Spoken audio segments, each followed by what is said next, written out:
Hello, I'm Paul Beckwith. Just before I went away on my trip, I attended a Canadian Club of Rome talk given by Dr. William Rees, Bill Rees. He's a professor emeritus, basically an ecologist, and the title of his talk was Our Obsolescent Brains, Economics, Climate Change, and Overshoot. And basically, Dr. Rees is arguing that the way that the human brain evolved suited us well for a long period of time, but no longer can evolve quick enough to keep up with our MTI, our Modern Techno-Industrial Society. So basically, he talks about brain function, how the brain evolved, how it was sufficient through human history to develop our civilizations, etc. But now we face these very, very complex, intertwined problems, and he's arguing that our brain capacity is just not large enough to allow us to do this. So it was a very fascinating talk. It was to the Canadian Club of Rome, and I thought it made a really good topic. I thought I think it's a very good topic for me to discuss.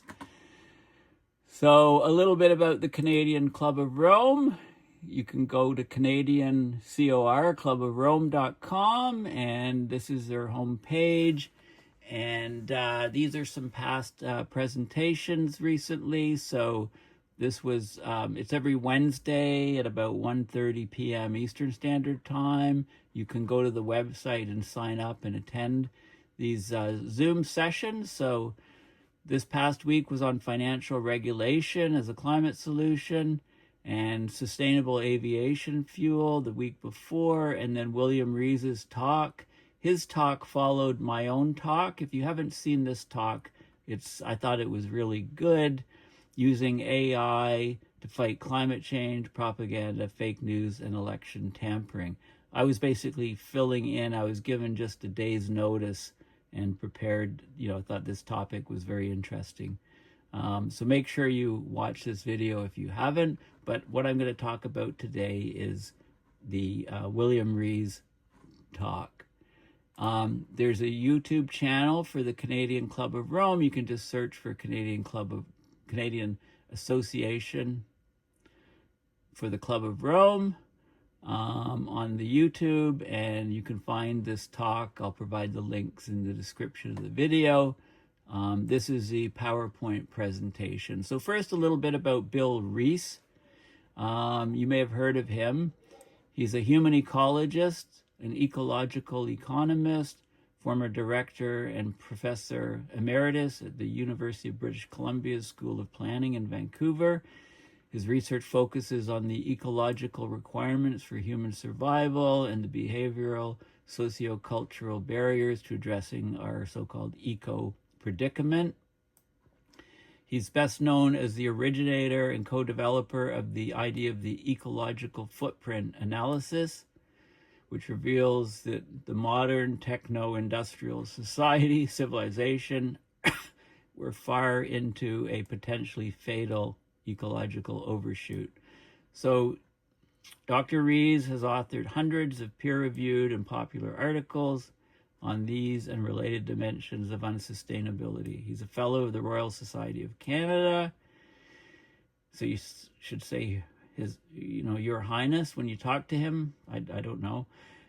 And he's won numerous awards. So Bill Rees, very, very interesting talk. It's called Our Obsolescent Brains, Economics, Climate Change, and Overshoot.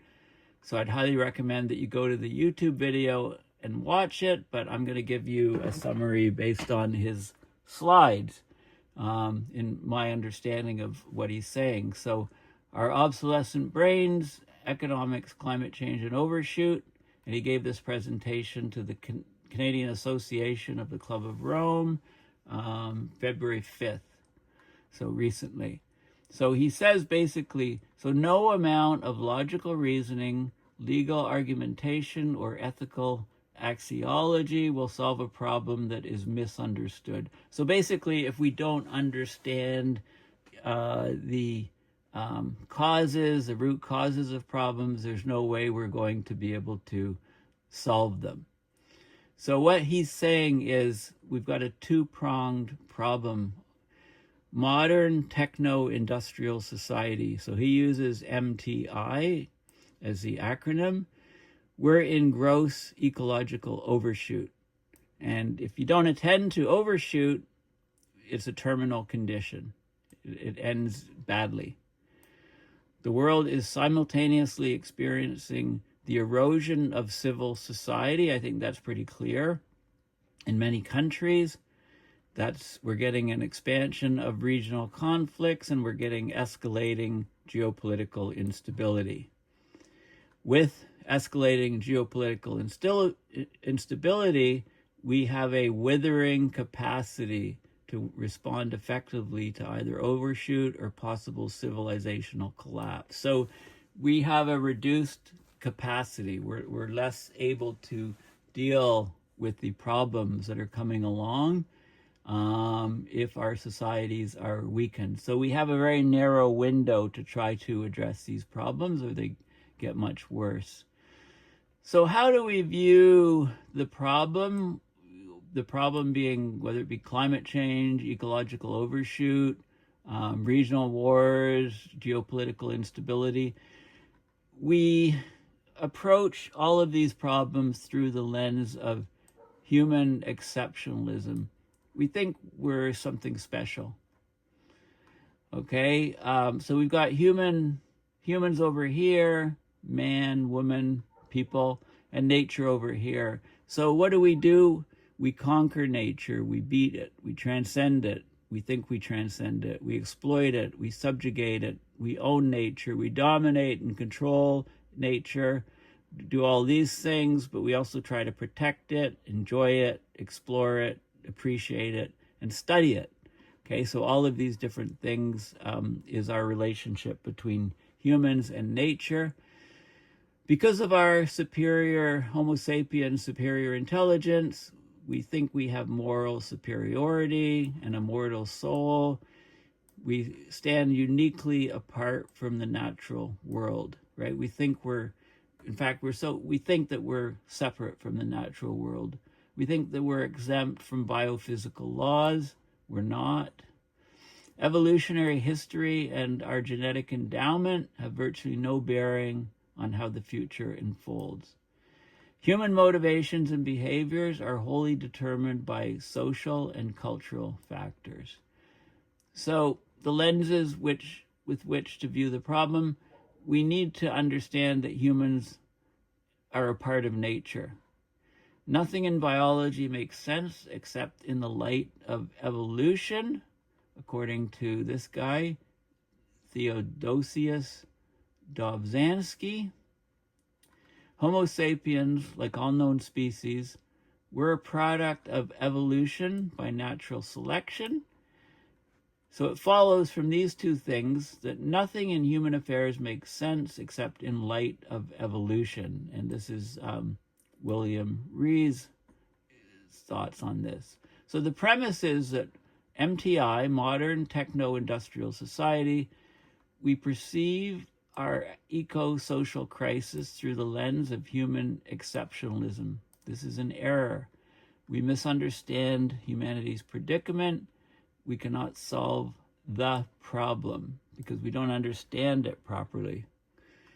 We're a product of natural selection. Now, in order for natural selection, Darwinianism, we need a large population with variation in structure function of key heritable features, traits that can be passed from one generation to another. Some of these variations are better adapted to the existing environmental conditions. Individuals with favorable or superior variations will be selected by the environment because they'll survive and they'll produce more offspring. The responsible genes will accumulate in subsequent generations. So the implications are that the brain, along with the human central nervous system, They both evolved in the same manner as other organs and attributes. So the capabilities of the human brain reflects the environments in which it evolved. We're always a work in progress. We're still evolving, and we're subject to natural selection. That doesn't stop. The modern human brain evolved when Homo sapiens lived in small tribal groups with typically 100, 150 people at the most. And so you had your different tribes or groups, and you didn't trust other tribes and groups. So often when you ran into other tribes and groups, you just tried to kill each other. We were in spatially limited environments. We couldn't travel around too much. They were predictable environments, stable climates. They posed only modest challenges to the evolving nervous system. Now today, the modern techno-industrial peoples, we've inherited what are basically Paleolithic brains, the human brain, with a corresponding repertoire of emotions, behavioral predispositions, and survival strategies. Like our ancestors, the MTI people today, modern techno-industrial people, we tend to fixate on a single problem at a time. So the economy, for example, the emissions, climate change, the pandemic, one thing at a time, serial thinking. We don't really get complexity or systems thinking. We don't connect the dots among various environmental problems. Notice I always say I try to connect the dots, connect the dots, connect the dots. Think of the system, try to think of the connections amongst the system. We also have a definite marked aversion to rapid change. We yearn for predictable stability, which is certainly not what we have today. Note that these qualities were once perfectly adequate for survival. Some of the behaviors that are in our genes, in our genetic makeup, they are in the genetic makeup of all species.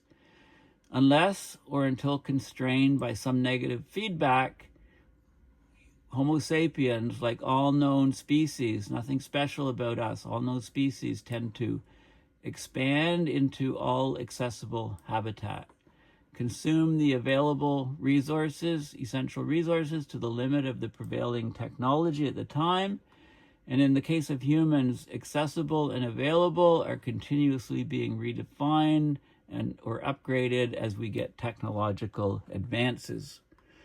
So we're like all other species. All species tend to overexploit. So these are rhesus monkeys.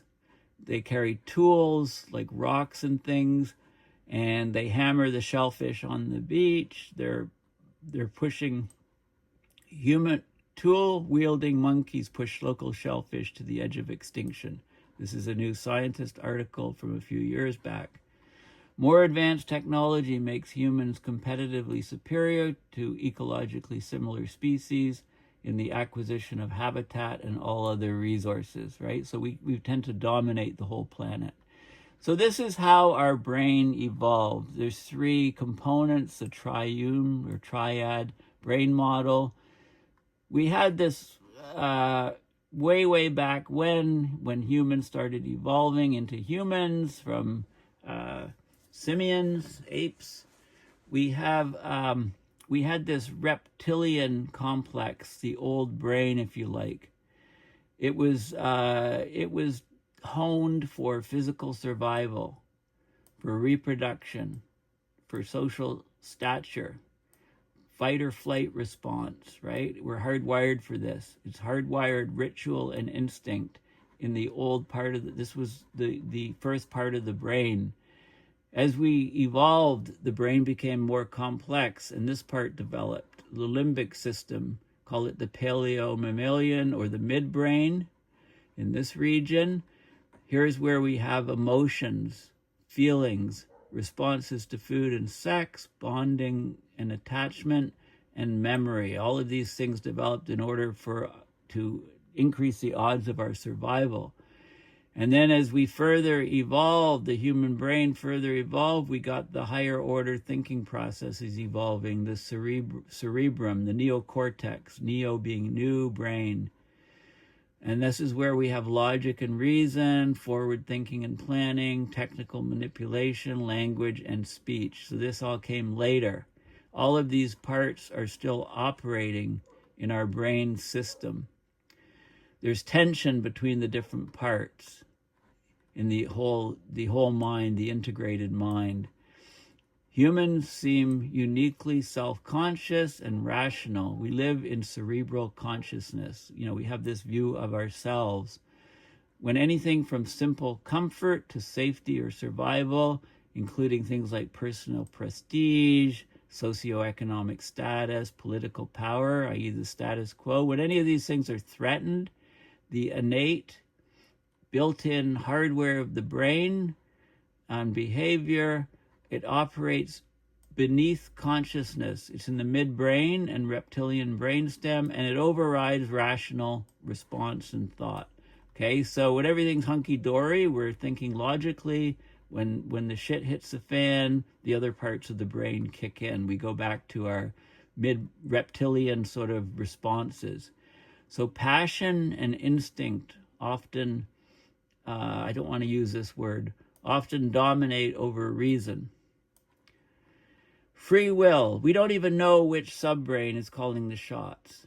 According to Bill, and I'm sure this is based on psychological research, 95% of brain activity happens below conscious awareness. So even important decisions are made before we are actually aware that we have made them. Right? Sometimes when you sleep on it, the decision just pops up. The brain already knew. We just didn't know. A rational part of our brain didn't know. So many experiments in recent years suggest that the conscious mind, it's like a monkey riding a tiger of subconscious decisions and actions in progress, frantically making up stories about being in control. So basically a lot of the decisions happen beneath our consciousness, and then we make the decision, and then we make up stories. We generate stories and scenarios to try to explain that we're actually in control, with our rational brain, and actually we're not. It's a fantasy. So humans are not primarily rational. A rational decision is arrived at through logical reasoning based on factual evidence. Rational decision-making is influenced but should not be unduly distorted by emotion.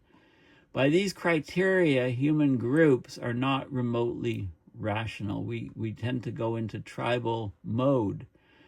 And this is a very important concept about the brain. The subconscious, the 10-minute brain. You can Google 10-minute brain. For survival, the right here, right now, is much, much more important than 10 years from now or even 10 days from now, right? The next 10 minutes is vital to us. Evolution shaped our brains to focus mainly on the next few minutes.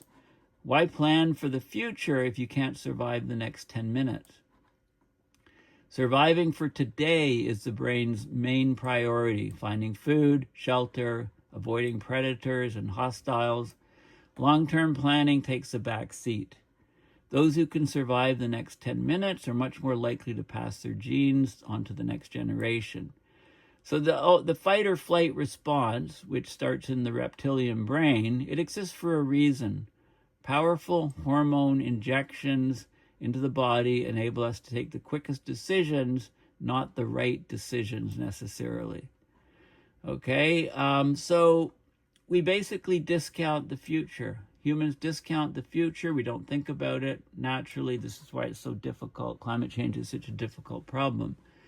Humans in general, and politicians in particular, are temporal, that's time, spatial, and social discounters. We naturally favor the familiar here and now, the election today, close relatives and friends over sketchy, uncertain futures and unknown people in foreign lands. Decision makers, therefore, much rather risk imposing possible future damage on the unborn and total strangers in distant countries and impose certain economic hardship on their own family, friends, and constituents today. So you can see this being reflected in today's politics, especially in the U.S. In climate change, always push it off to the future. Now, the brain doesn't operate that fast. The human thought processing is a very slow process. The information processing throughput of the human brain, it's only about 10 bits per second. 10 bits per second, not 10 gigabits, not 10 megabits, not 10 terabits, 10 bits per second. Very, very slow. Our senses gather data at about 10 times 10 to the 9th bits per second. Huge amounts of data. So we tend to think in simplistic terms, first order cause and effect terms. We can only think about one thing at a time. Okay, this is the reason the throughput is so slow. How do we get away with just 10 bits per second? How can we survive with 10 bits per second? Cognition at such a low rate, that was sufficient for survival throughout human history. Most of the time our environment changed at a much more leisurely pace. Not anymore. Something becomes obsolete when a newer version of the entity comes along that's more efficient, effective, or otherwise functionally better, superior to the original. So the original gets obsoleted, or the entity's operating environment changes so much that it's no longer able to function effectively and may become self-destructive. This is human behaviors. This is our brain. By this definition B, the human brain is obsolete. The MTI, Modern Techno-Industrial Humans, we have not evolved beyond cognitive limits set by the Paleolithic brains. We don't even realize that we're trapped in this Darwinian sinkhole. And one consequence is that people today are inherently maladapted to today's environment.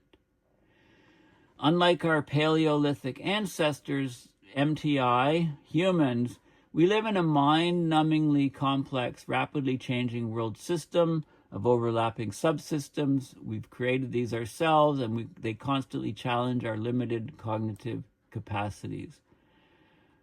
We're not cognitively equipped to fully understand, let alone control, the workings of any major cultural subsystem, the global economy, for example, the internet, AI, geopolitics, or their interactions with the climate system or any other biophysical subsystem. Again, we don't. In fact, we cannot fully connect the dots. I try to connect the dots on abrupt climate system mayhem. In effect, our functionally obsolete brains that we have are no longer adapted for survival in a mega system of our own making. Okay, so we're just falling more and more behind, more and more quickly. So we have these memes. Memes are basically nuggets of cultural information, ideas, technologies. They can be instantly shared among members of the same generation. Significant change can happen very quickly, days, months, even hours. Genes, of course, are nuggets of biological information that can be passed only between sequential generations. So significant change takes many generations and thousands of years. It's just not keeping up to, right? The evolution of memes is much faster than that of genes. So cultural evolution is vastly pacing bioevolution. So again, modern humans are we're cognitively impaired for life in today's world. Okay, this is slowly evolving or regressing genetic wetware. I like that term, wetware. The biocultural factor. Reality is often not what we think it is. Humans socially construct their lived realities, or better, we socially construct shared delusions. So we try to simplify things, we try to compartmentalize, put things in tidy boxes in order to figure out our society and make our way through the world. And often these are social constructs, but they're often delusions.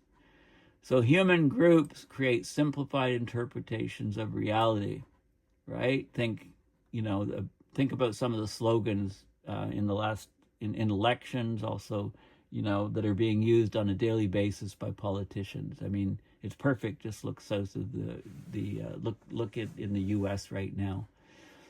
Political ideologies, religious doctrines, economic paradigms, scientific models, cultural narratives, these are all ways to try to interpret reality. Every culture or tribe generates somewhat unique perceptions, which its citizens often unconsciously assume to be the one and true reality, right? We always think that we're right and the other is wrong. We try and we become more and more polarized. This matters because the socially constructed frames through which we view reality determine the kind of reality we perceive. So the problem is people live out their constructed realities like tribal myths, political ideologies, shared delusions, as if they were real. They feel real, my way or the highway. Sometimes the constructed beliefs are harmless, like the earth is flat. It's inaccurate, but it was an adequate first approximation of reality for most of humans throughout evolutionary history. But some constructed delusions are potentially catastrophic. Modern techno-industrial culture, MTI, has been living out of a nearly universal, complex, yet overly simplistic, mythic construct called neoliberal economics. Neoliberal economics reflects post-Enlightenment human exceptionalism, humans apart from nature. Its models are virtually untethered from the biophysical reality. Because the starting point for economic analysis, we've got circular flows model, we've got businesses and households, we've got money, businesses providing goods and services to households doing the jobs in businesses, and we've got household spending on goods and services, wages and salaries, right? It's all this circular money. It describes the economy as self-generating. It omits the biophysical environment, spatial and social communities, family, personal relationships. They're not part of it. It can neither predict nor prescribe for eco-social problems. When glitches do occur, they're filed under the quaint concept of externalities. Oh, some glitch happened, an externality. It's all basically a flight of fantasy. Economic activities are what humans do to exploit the biophysical environment and to allocate extracted resources essential for life. Yet, neoliberal economics, it views the economy and the ecosphere as totally separate, independent systems. And as Bill says, how stupid is that? It assumes that any residual resource constraints or pollution will be overcome by human ingenuity, the greatest resource, i.e. through continuous efficiency gains, technological advances. So these two assumptions alone are enough to cement belief in unlimited economic growth. And a related material fantasy, the fallacy of separate and independent, is failing. So economists and other techno-optimists fantasize that the economy is decoupling from the environment. The economy is dematerializing, right? It's all digital, less and less materials. This fantasy is based on limited accounting, limited being simplistic and faulty. In the reality, there's some decoupling when resource consumption and pollution increases slower than GDP growth, but absolute decoupling is rare. Total decoupling is not even theoretically possible. And he gives a good example here. There's so-called the Poyos Dutch delusion. So this is the top agricultural exporters, food exports, billions of dollars. 2021, we had the U.S. leading. Netherlands. Who would have guessed Netherlands was next? And then Germany, France, and Brazil. Well, why the Netherlands? Holland has a population of 18 million people living in a small area. Population density, 545 people per square kilometer. The Netherlands is a nice country, but they're a top food exporter. The world population at a similar density to the Netherlands would be 70 billion people. If you add vertical farming, Earth could support many more than 100 billion and would be a better place. Okay, so that's a delusion because of fact check. Holland is a net exporter in monetary terms only. You need to look at the material flows.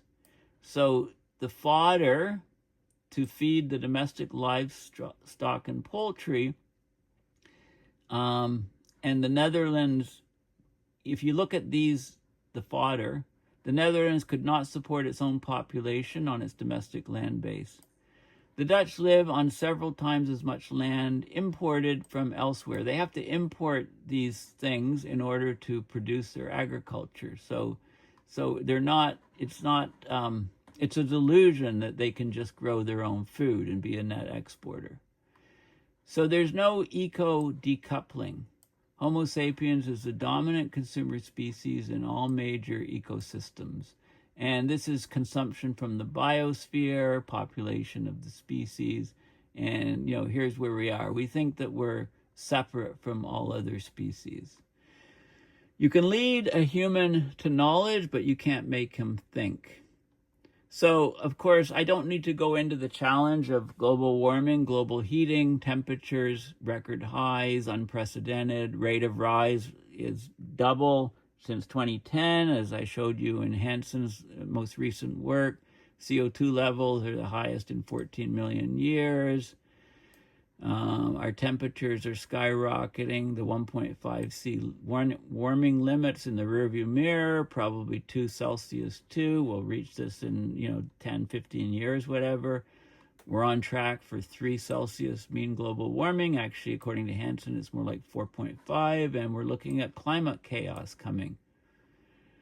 The path to atmospheric CO2 reductions is paved with increasing fossil fuel use, failed climate agreement. So this is showing you, we had the limits to growth. This is CO2 in the atmosphere, parts per million over time, and the curve is tilting upwards. Here's Azerbaijan, COP29, CO2 levels about 51% above pre-industrial. And then all the different agreements, the limits, the Club of Rome limits to growth, World Scientists Warning to Humanity, 55 years, 29 COP climate conferences, half a dozen major international climate agreements, various scientists' warnings. They've all failed utterly to reduce atmospheric carbon concentrations. Why? Politically acceptable, exceptionalist solutions to global heating are naively simplistic and short-term. So they reflect the 10-minute brain, the single-minded, growth-oriented, short-term goal of capitalistic economics. Approved solutions include any capital-intensive investment, like go gung-ho on wind and solar, EVs, non-existent carbon capture, geoengineering, techno-fixes to try to maintain the status quo.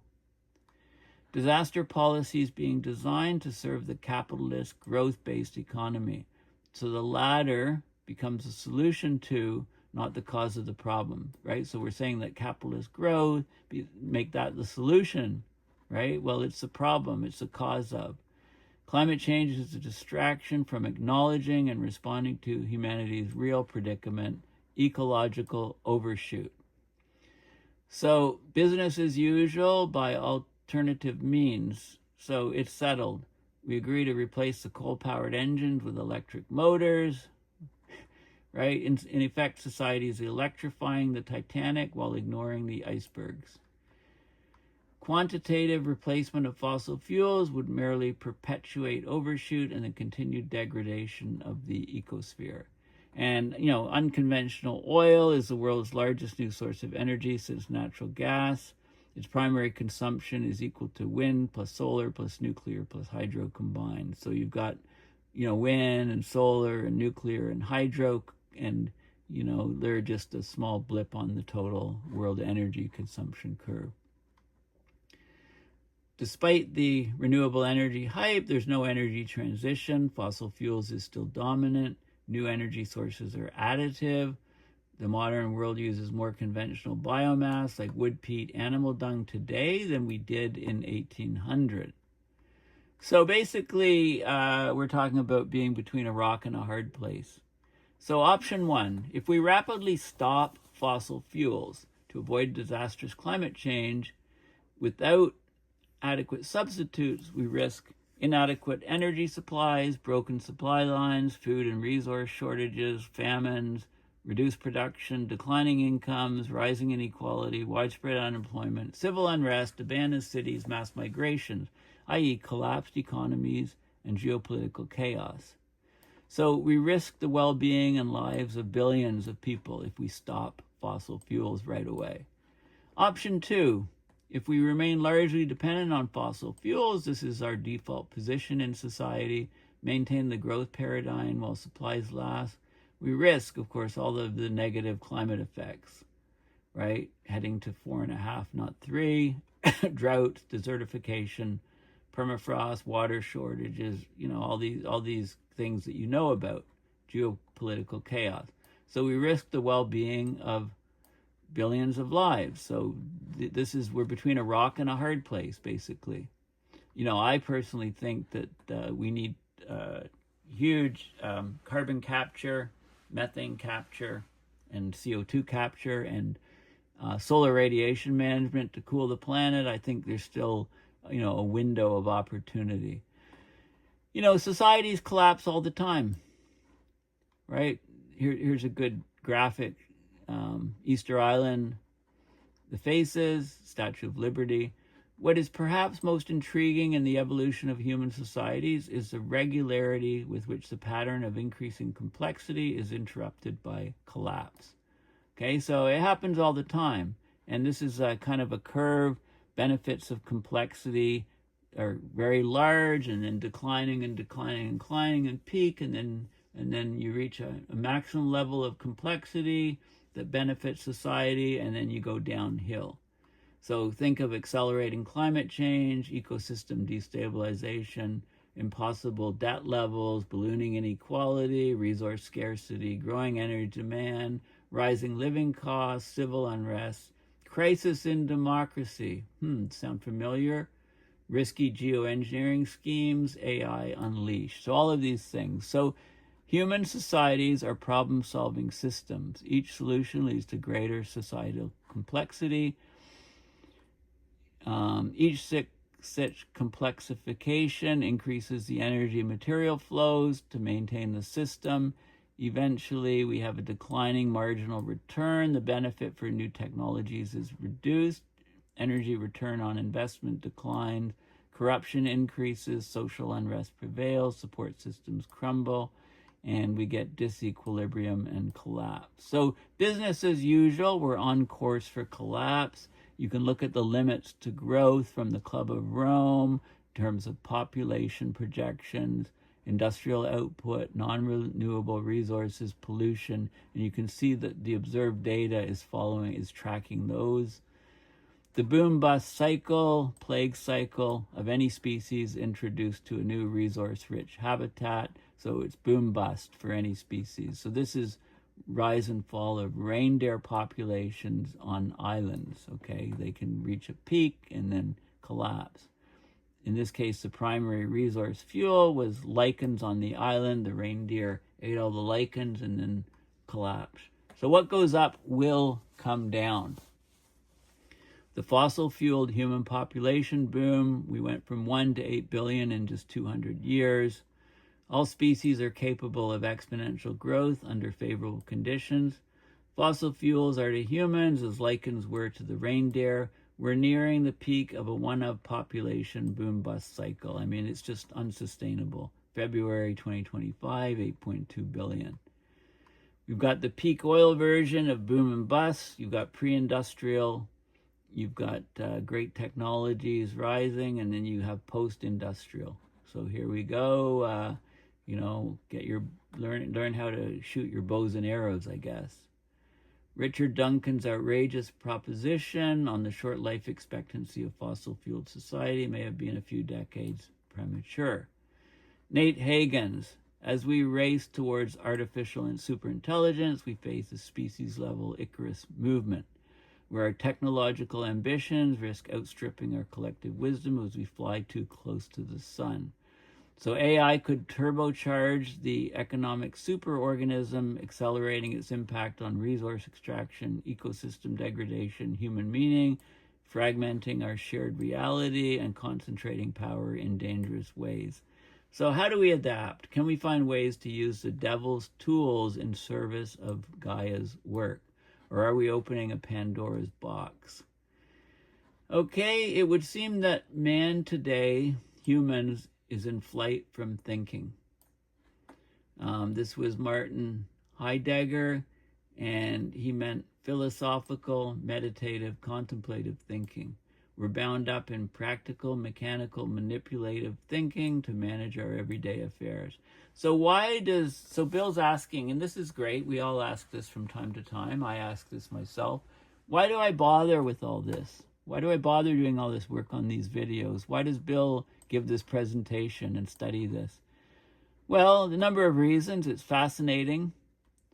At present, the socially constructed modern techno-industrial cultural narrative and growth dynamic, it's reinforcing our expansionist tendencies on a finite planet. That's not too smart. Bill says he harbors a faint hope that raising to consciousness much of our social behavior is nudged by the whisperings within that we're not even aware of at subconscious levels, opens the possibility of self-awareness and asserting control. Recognizing the bio-origins of innate tendencies at least raises the admittedly extremely remote at this stage possibility of developing socio-cultural overrides to regain control of the system.